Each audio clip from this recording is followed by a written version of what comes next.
তাহলে আমাদের এটা হলো আমরা যদি 3 নাম্বারটা দেখি, এটা হচ্ছে অঙ্কের গুরুত্বপূর্ণ একটা অ্যাসপেক্ট, যেটা আসলে দেখা গেল যে কোশ্চেনের মধ্যে আসে। দুইটা সংখ্যাকে বর্গের সমষ্টিরূপে প্রকাশ। ওকে, তাহলে এর জন্য কি করতে হবে? অবশ্যই তার একটা সংখ্যা দিয়ে দিবে। যেমন একটা সংখ্যা নেই, এর মধ্যে 3 নাম্বার অংশ লিখে নিলাম। 3 নাম্বারটা সাপোজ আমি একটা সংখ্যা নিলাম হচ্ছে 17। ওকে, আমি আরেকটা সংখ্যা নিলাম হচ্ছে 17, তারপর নেওয়া যায় হচ্ছে 13। আরেকটা জিনিস, এখানে চাইলে যে কোনো সংখ্যা ধরা যায় না, এটা লজিক আছে, লজিকটা আমি একটু পরে বলতেছি। আমি আরেকটা সংখ্যা নিলাম হচ্ছে 25। আচ্ছা, আরো আলোচনা হবে, আপাতত আমি 3টাকে দিয়ে বুঝাই। তো 3 নম্বর অঙ্কটা আমাকে, এটা যে কোনো সংখ্যা দিয়ে করা যায় না, তার লজিক থাকে, লজিকটা আমি একটু পরে বলতেছি। তো অঙ্কটা সলভের মাধ্যমে প্রকাশ করি। 17 লিখলাম আমি, 17 বিনা কারণে এখানে লজিক আছে। তো আমাদের বর্গটাকে কিভাবে আমরা নিব? তো এইখানে অনেকগুলো ট্রিক আছে। একটা ট্রিক হচ্ছে যে আমরা ইনিশিয়ালি একটা সংখ্যাকে বর্গ করে দেখব, যেটা 17 থেকে ছোট। 17 থেকে ছোট কোন কোন সংখ্যা বর্গ আছে, এটা অবশ্যই তোমাদের জেনে নেওয়া উচিত। বর্গ সংখ্যাগুলো কি কি? যেমন 1 কে যদি আমরা বর্গ করি, মানে স্কোয়ার করি, তাহলে 1 পাচ্ছি। এটা কিভাবে আসতেছে যদি আমি দেখাই, অ্যাকচুয়ালি এটা হচ্ছে আমার সূচক, এটা হচ্ছে আমার ভিত্তি। তাহলে সূচক দিয়ে বোঝায় ভিত্তিটা কতবার গুণ হবে। এটাকে আরো সহজে বলা যাচ্ছে যে এটা হচ্ছে আমার মূল সংখ্যা আর 2 হচ্ছে আমার কপি। স্কোয়ারটা যদি আমি কপি বলি, তাহলে স্কোয়ার মানে কি 2 বোঝায়। এটা দ্বারা কি বোঝায়? একটা কতবার কপি হবে। এটা অনেকে পছন্দ করে, তাই আমি বললাম যে এই স্কোয়ার দ্বারা বোঝাচ্ছে যে সংখ্যাটা কতবার গুণ হবে। এটা যদি আমি একটু বাংলায় বলি, তাহলে আসবে হচ্ছে একে কতবার কপি করা হবে। তাহলে 1 স্কোয়ার বলতে কি বোঝায়? 2, মানে 2 বার গুণ করতে হবে। 1 গুণ করলে 1 পাওয়া যায়। আচ্ছা, যদি আমরা 2 কে স্কোয়ার করি তাহলে কত আসে? 4। কিভাবে আসলো? 2 কে আমার 2 বার কপি করতে হবে। 2 হচ্ছে মেন আর 2 হচ্ছে আমার কপি বাই স্কোয়ার, 4। ওকে, পরবর্তী সংখ্যাটা যদি আমি দেখি 3 স্কোয়ার, তাহলে কত আসে? 9 আসে। সেম 3 কে আমাকে কি করতে হবে? 2 বার কপি করতে হবে, 9। পরবর্তী সংখ্যা হচ্ছে 4 স্কোয়ার, মানে হচ্ছে 16। কিভাবে আসলো এটা? 4 গুণ 4, তার মানে 16। পরের সংখ্যাটা হচ্ছে আমার 5 স্কোয়ার, তাহলে কত আসবে? 25। তাহলে 5 গুণ 5 হচ্ছে 25। ওকে, আমার দেখা যাচ্ছে যে এই অঙ্কটা করার আগে অবশ্যই ওই কনসেপ্ট গুলো পুরো ক্লিয়ার থাকতে হবে, তাহলে কিন্তু হবে না। সাপোজ আমি প্রথম সংখ্যা নিব হচ্ছে 1, 1 বর্গ হচ্ছে 1। তাহলে আমি 1 পেয়ে গেলাম। তাহলে 17, তাহলে আমি 1 এখানে নিলাম, আমি 1 নিলাম, নিয়ে আমরা টেস্ট করে দেখবো। তাহলে 1 কে আমরা কি করতে নিতে পারি। আর 17 থেকে যদি আমরা 1 বাদ দিই, তাহলে কত থাকে? 16। তারপর 16 যদি আমরা স্কোয়ার দেখি যেখানে অবস্থান করতেছি, তাহলে আমরা কি করবো? 16 লিখতে পারি এখানে। বাংলা ইংলিশ মিলে গেছে, দুঃখিত এই জায়গাটায়। এখানে আসলে 1 লিখলে এখানে আবার 2 লিখছি। তোমরা বুঝিনি, মাঝে মাঝে অঙ্কগুলো ইংলিশে করতে হয়, তো এই জন্য আসলে মিস্টেক হয়েছে। তো তোমরা একটু খেয়াল রেখো, এটা হচ্ছে 1 স্কোয়ার, এটা হচ্ছে আবার 2 4 দাও। ওকে, আশা করি বুঝতে পারছো তোমরা। এমনি থাক, আমি বুঝলাম না। তো দেখা যাচ্ছে যে 17 কে যদি আমি স্কোয়ার দিয়ে ভাঙি, তাহলে দেখা যাচ্ছে যে আমরা 1 নিতে পারতেছি। যদি আমরা 1 নিই, 17 থেকে যদি 1 বাদ দিই, তাহলে কত থাকে? 16 থাকে। তাহলে আমরা 16 নিতে পারি। 1 আর 16 আমরা কেন নিতে পারবো? দুটোটারই বর্গ আছে। এবার যদি আমরা এটাকে কন্টিনিউস বড় করি, 1 কে বর্গ করলে 1ই থাকে, আর 16 কে বর্গ করলে 4 থাকে। ওকে, তাহলে আমাদের 17 কে দুইটা সংখ্যার বর্গের সমষ্টি রূপে প্রকাশ করতে। সমষ্টি বলতে কি বোঝাচ্ছে? যোগ বোঝাচ্ছে। এখানে তার একটা কনসেপ্ট আছে অন্তর, একই কথা, বাট এটা নিয়ে একটু পরে আসি, যে আমি আপাতত এর আলোচনা করতেছি। সমষ্টি মানে দুইটার মধ্যে আমার যোগের সম্পর্ক থাকবে। তাহলে আশা করি এটা ক্লিয়ার। 17 কে আমরা কিভাবে দুটো সংখ্যার মধ্যে নিলাম। যদি পরের টাইম চিন্তা করি যে এখানে আমরা 1 নিব, কারণ 1-এর একটা স্কোয়ার আছে।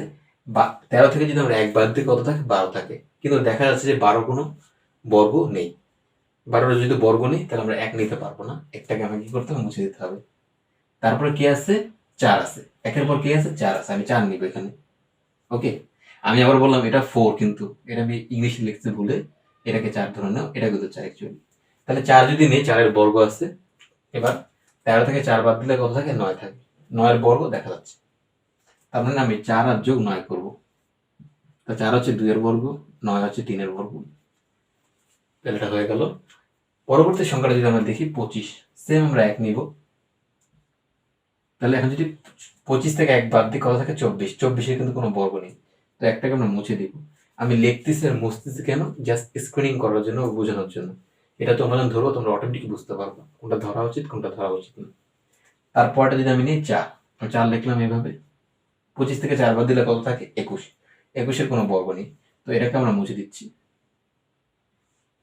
যদি আমরা নিই 5, তারপরে যদি আমরা নিই 3, 9, যদি আমরা 9 লিখি, 25 থেকে আমরা 9 বাদ দিই, তাহলে কত থাকে? 16 থাকে। এটা 16 বর্গ আছে, তার মানে আমাদের অঙ্কটা এখানে সমাধান হয়ে যাচ্ছে। 9 পাচ্ছি আমরা 3 বর্গ থেকে, 16 পাচ্ছি আমরা 4 বর্গ থেকে। তো আশা করি অঙ্কটা হয়ে গেছে।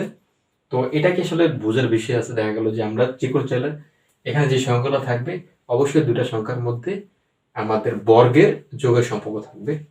তার এটা হচ্ছে আমার বর্গ, এটা হচ্ছে আমার যোগ। এভাবেই করবা তোমরা, কোনো ভুল হবে না আশা করি। তো আশা করি এটা তো কনসেপ্ট ক্লিয়ার। তো তুমি তোমাদের মতো সংখ্যা ধরে দেখতে পারো। ওকে, তো এটা আমাদের ক্লিয়ার হয়ে গেল।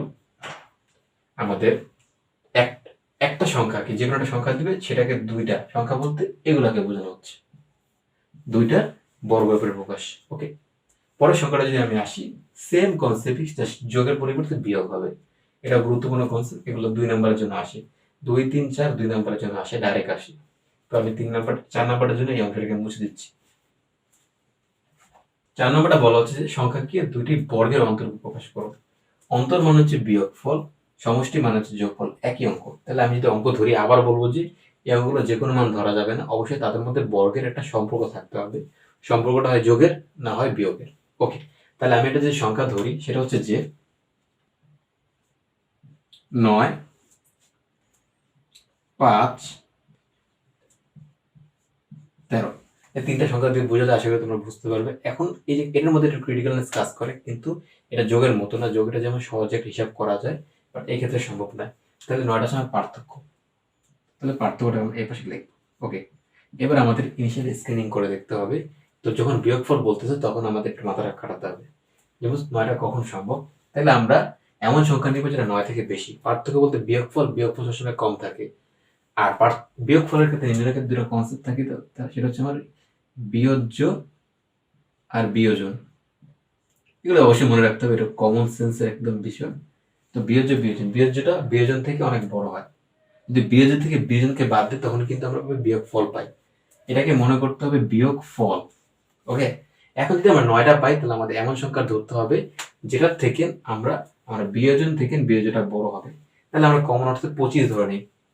ওকে, 25 আমরা কেন ধরতেছি? আচ্ছা, এখানে 16 ধরা যায়, কোনো সমস্যা নেই। এখন অনেক কনসেপ্ট থাকতে পারে যে কেন ধরতেছি। 9 অ্যাকচুয়ালি কি, মানে এখানে যে সংখ্যাটা ধরতে হবে সেটা কোনো সংখ্যার বর্গ হতে হবে। ঠিক আছে, তার মানে সেটা 9 থেকে অবশ্যই বড় হতে হবে। তাইলে আমার প্রথম বর্গ হচ্ছে 1, নেওয়া যাবে না, কারণ 9 থেকে অনেক ছোট। তারপরে বর্গ হচ্ছে 4, নেওয়া যাবে না, 9 থেকে ছোট। তারপরে বর্গ হচ্ছে 9, 9 বরাবর 9 রাখা যাবে না, কারণ মাইনাস করলে কোনো ফলাফল থাকবে না। তারপরে বর্গ হচ্ছে 16, তাহলে আমরা 16 নিতে পারি, যেটা 9 থেকে বড়, মাইনাস হবে। তার মানে ফলাফলটা এটার থেকে এটাকে বাদ দেওয়ার হিসাব। তার মানে আমরা যদি চিন্তা করি যে 16 থেকে কোন সংখ্যাটাকে বাদ দিলাম 9 পাবো। ওকে, তাহলে আরেকটা সংখ্যা আমরা নিতে পারি, সেটা হচ্ছে যে আমরা 9 বর্গ নিতে পারি, যেটা 3 বর্গ অ্যাকচুয়ালি। ওকে, তাহলে এখন যদি আমরা চিন্তা করি যে 16 থেকে 9 যাচ্ছে না। আমি আবারও বলতেছি, এটা কিন্তু পুরোপুরি আমি অঙ্কটা ঠিক করতেছি না, আমি জাস্ট পরীক্ষা চালাচ্ছি। যেমন 16 থেকে 9, কিন্তু 16 আমরা নিতে পারি যেটা 9 থেকে ইমিডিয়েট বড়। আর আমরা 9কে কেন নিতে পারি, যেটা 3 বর্গ অ্যাকচুয়ালি, এটা সম্ভব। মোট কথা হচ্ছে যে এখানে যে সংখ্যাটা থাকবে আর এখানে যে দুটো সংখ্যা থাকবে, এই দুটো সংখ্যার বিয়োগফল অ্যাকচুয়ালি। ওকে, আর প্রথম সংখ্যাটা অবশ্যই এটা থেকে বড় হবে, পরের সংখ্যাটা এটা সমান হলে কিন্তু রেজাল্ট পাবো না আমরা। ঠিক আছে, আমি 9 নিলাম। যদি বিয়োগ করি তাহলে কত আসে? বিয়োগ করলে 9 আসে না। যদি আমরা চিন্তা করে দেখি যে 16 থেকে 9 যদি বাদ দিই, তাহলে কিন্তু আমরা 7 পাচ্ছি, যেটা অ্যাকচুয়ালি এটা সমান হচ্ছে না। আমার কথাগুলো অনেকে কনফিউজ মনে হতে পারে, তোমরা একটু ধৈর্য ধরে দেখলে বুঝতে পারবে। তার মানে এটাকে আমরা নিতে পারবো না। মানে এক্সপেরিমেন্ট হচ্ছে এই দুটো বাদ পড়ে যাচ্ছে। কেন বাদ পড়ে যাচ্ছে? কারণ ফলাফল মিলতেছে না। আমি আবারও বললাম, এটা যদি অ্যান্সারটা হতো সম্ভাব্য, তাহলে এখানে এটা 4 স্কোয়ার, এটা 3 স্কোয়ার, তাহলে সেক্ষেত্রে কিন্তু অ্যান্সারটা কারেক্ট হতো।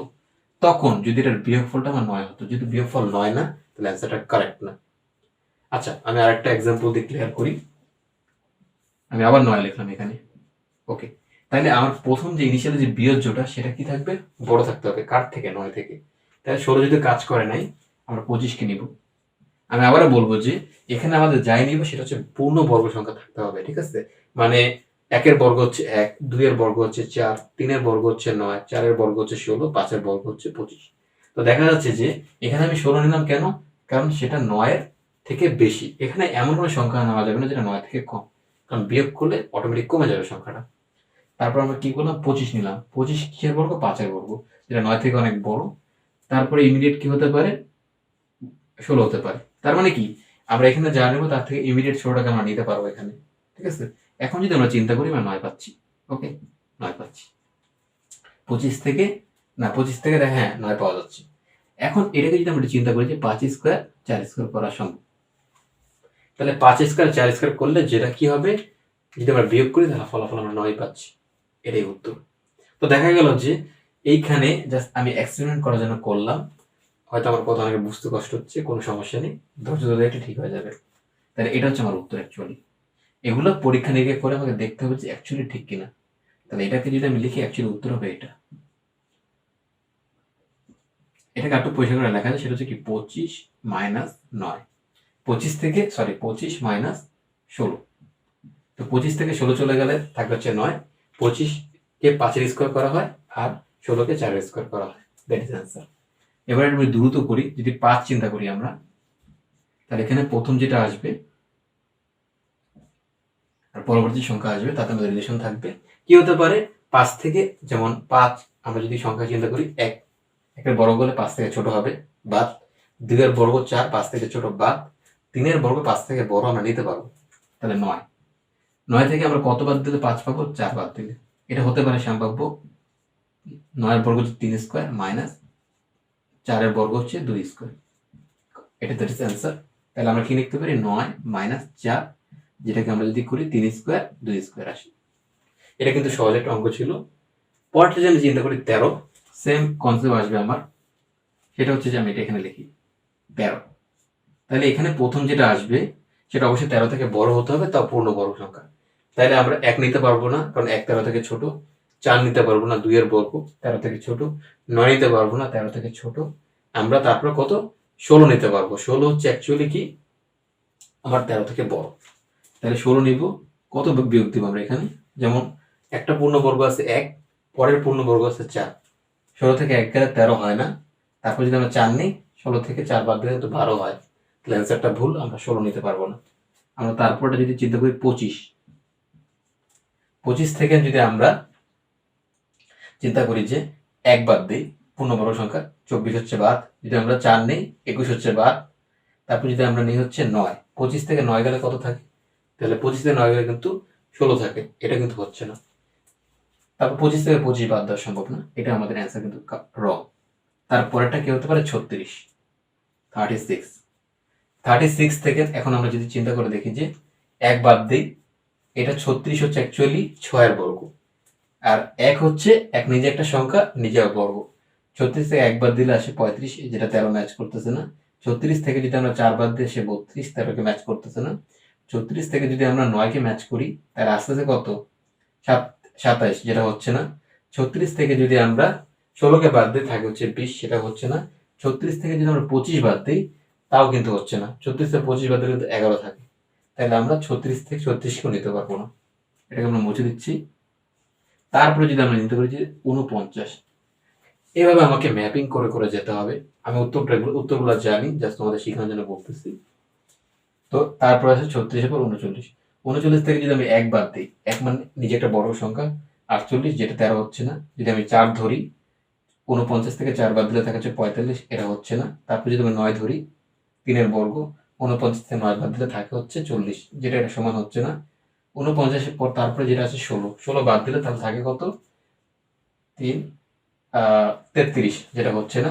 25 যদি বাদ দিই, তাহলে একটা ফলাফল চিন্তা করা যেতে পারে আমরা 39, 25, ওকে, 4, 2, 9 থেকে 5 দিলে 4, 4 থেকে 2, 24 হচ্ছে না। তারপরের যে স্টেপটা সেটা হচ্ছে যে 49, 36, ঠিক আছে। 25 ছিল 5-এর বর্গ যাচ্ছে না, 6-এর বর্গ যদি ধরি তাহলে সেটা 13 আসবে। 9 থেকে 6 গেলে 3, 4 থেকে 1 গেলে 3 গেলে 1, 13। তার মানে দেখা যাচ্ছে যে এটা এখানে কি আসবে? 36 আসবে, 36।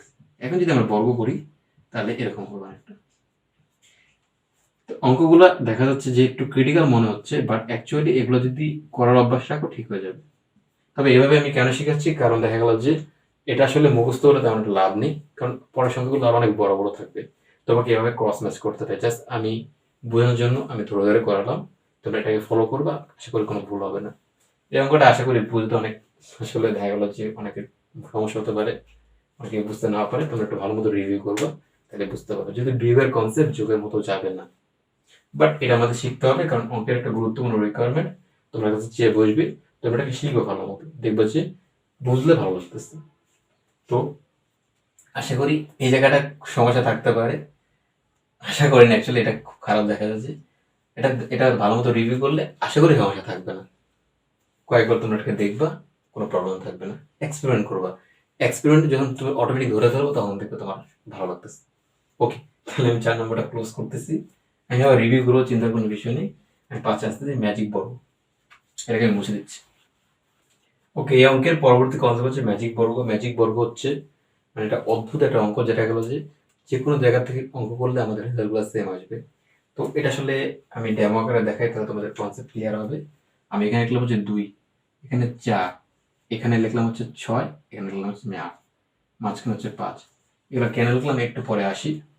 এখানে একটা ঘর দিলাম, এখানে একটা ঘর দিলাম, এখানে একটা ঘর দিলাম, এখানে একটা ঘর দিলাম, এই জায়গাটা ঘর দিলাম। এখানে আর ঘর হবে, যেটা রেজাল্ট আমরা জানি না, বাট রেজাল্টটা অটোমেটিক বের হয়ে যাবে। এর জন্য এটার নাম দেওয়া আছে ম্যাজিক বর্গ বা ম্যাজিক ক্রোম। ওকে, তো এইখানে আমি 2, ওখানে আমি 4, এখানে আমি 6, এখানে আমি 8 দিলাম কেন? কারণ এটা দিতে হবে, এভাবে না দিলে অঙ্কের রেজাল্ট আসবে না। ওকে, বাট এইভাবে করলে আমার বাকি উত্তরগুলো আমরা সহজেই ক্যালকুলেট করতে পারবো। এই বিষয়গুলো কিভাবে আসে আমি একটু পরে আসি, আমি এটা ক্লিয়ার করি। তো প্রথম আমরা এখানে কি বসবে আমরা এটাকে ফাইন্ড আউট করে ফেলি।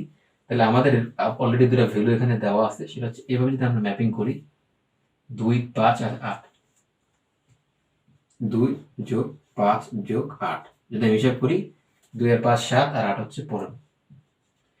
এইভাবে যদি আমরা ম্যাপিং করি তাহলে কত আসে? 4 আর 5 9 যোগ 6, 9 আর 6 হচ্ছে 15। তাহলে দেখা যাচ্ছে যে উভয় দিক থেকে আমার কি আসতেছে? 15 ম্যাচিং করতেছে। এখানে যদি আমি চিন্তা করি 15 ম্যাচিং করতেছে। তো দেখা গেল যে আমরা এই পাশ ভাবি, অথবা এই পাশ ভাবি, অথবা এই পাশ ভাবি, অথবা এই পাশ ভাবি, যে পাশই ভাবি আমাদের রেজাল্টটা সব জায়গা থেকে সমান হবে। তাহলে আমরা যদি এই রোটাকে এখন চিন্তা করি, এই রো এর ভ্যালু কত? 15 আসবে। তাহলে 15 পাওয়ার জন্য কি করতে হবে? এই দুটাকে যোগ করে যদি 15 থেকে মাইনাস করে চলে আসবে। আমি আবারও বলি যে এই পাশে যে রোটা আমি ব্ল্যাঙ্ক করলাম, মানে আয়তক্ষেত্র বললাম, সেখানে 15 আসবে, সব জায়গায় 15 আসবে। কিভাবে?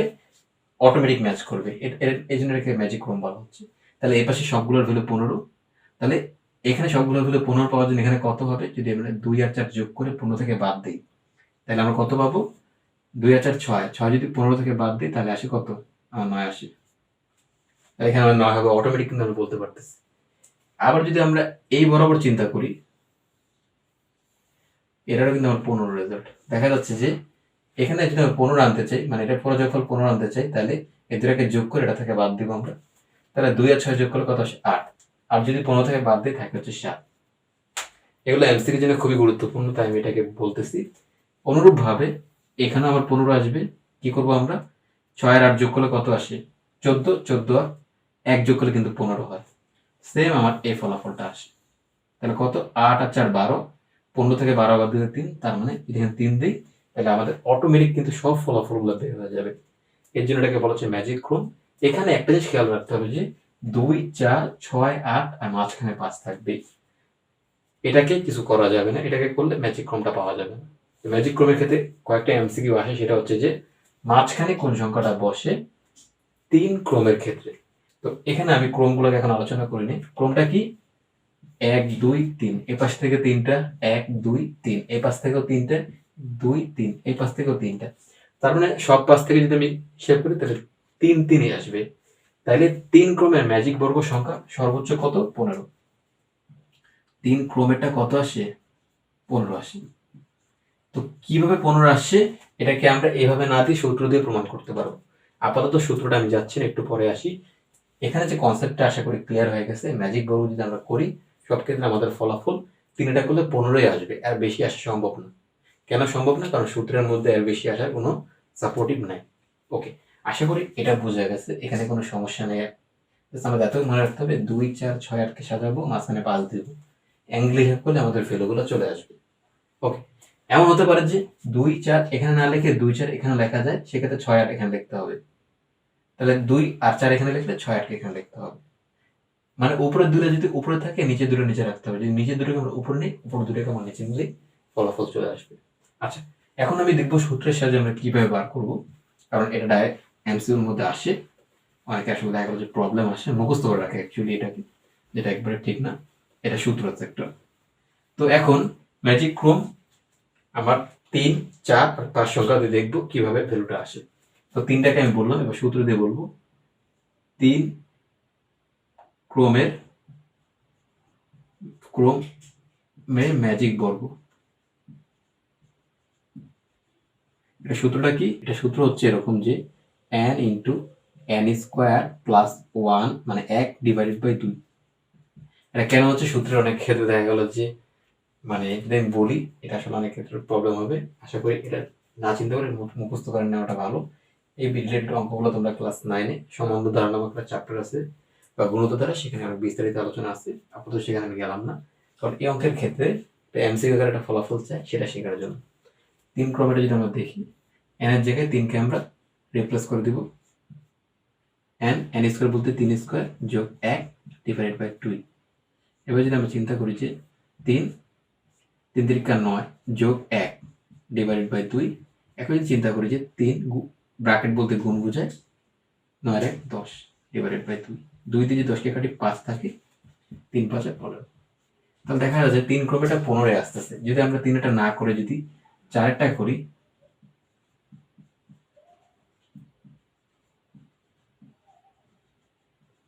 ওকে, তাহলে কি আসে? সেম সূত্র, n into n square plus 1 divided by 2। আচ্ছা, n এর জায়গায় 4কে রিপ্লেস করবো, কারণ 4 4 হচ্ছে 4 গুণ 4 স্কোয়ার যোগ 1 ডিভাইডেড বাই 2। সেম আমি 2 লিখলাম নিচে, 4 দিলাম, 4 4 16 যোগ 1। এবার কি আসবে? নিচে 2 দিলাম, 4 গুণ 16 আর 1 যোগ করলে আসে 17। এবার যদি আমি 2 দিয়ে 2কে কাটি, থাকে 2, 17 2 34। ওকে, তাহলে দেখা যাচ্ছে 3-এর ক্রমটা আমার 5 আসতেছে, 4-এর ক্রমটা কিন্তু আমার 34 আসতেছে, যেটা কোনো অ্যাঙ্গেল থেকে ম্যাচ করে না। বা যদি আমরা ছক দিয়ে করি বা স্ট্রাকচার করি, একটা ফলাফল পাই। তো আমি আরেকটা করবো, সেটা হচ্ছে 5 ক্রমের,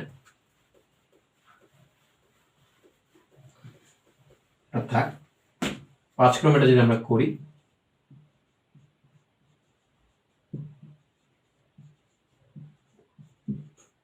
ম্যাজিক বর্গ, সেম সূত্র, n into n square plus 1 বা 1 ডিভাইড বাই 2। n এর জায়গায় আমরা 5কে রিপ্লেস করে দিব, 5 স্কোয়ার যোগ 1 ডিভাইডেড বাই 2। সেম 2 লিখলাম আমরা ভাগ আকারে, 5 5 5 25 যোগ 1, 5 গুণ 26। এখন যদি 2 দিয়ে 26 কাটে দেওয়া থাকে, তাহলে এখানে কত আসে? যদি আমরা গুণ করি, 5 দিয়ে 13কে, 3 5 15, 5 হাতে আছে 1, 5কে 5 আর 1 হচ্ছে 6, 65।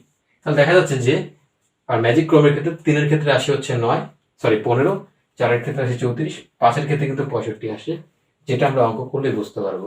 এইভাবে 6 7 যা মর্জি করা যেতে পারে, অঙ্কের কোনো ভুল হবে না। এটা পরীক্ষায় প্রায় আসে। তো এটা একটা ইম্পর্টেন্ট সূত্র, অবশ্যই তোমরা মুখস্থ করে নিও, এটাই ভালো হবে। এগুলো নির্দিষ্ট লজিক আছে, আর অঙ্ক কখনো লজিকের বাইরে আসলে কিছু নাই, সবগুলো লজিক আছে। বাট আপাতত আমি সেখানে যাচ্ছি না, এটা 9-এর সম্বন্ধ দ্বারা তোমরা দেখতে পারবা। তো আশা করি ম্যাজিক বর্গ তোমরা নির্ণয় করতে পারবে, কোনো সমস্যা নেই।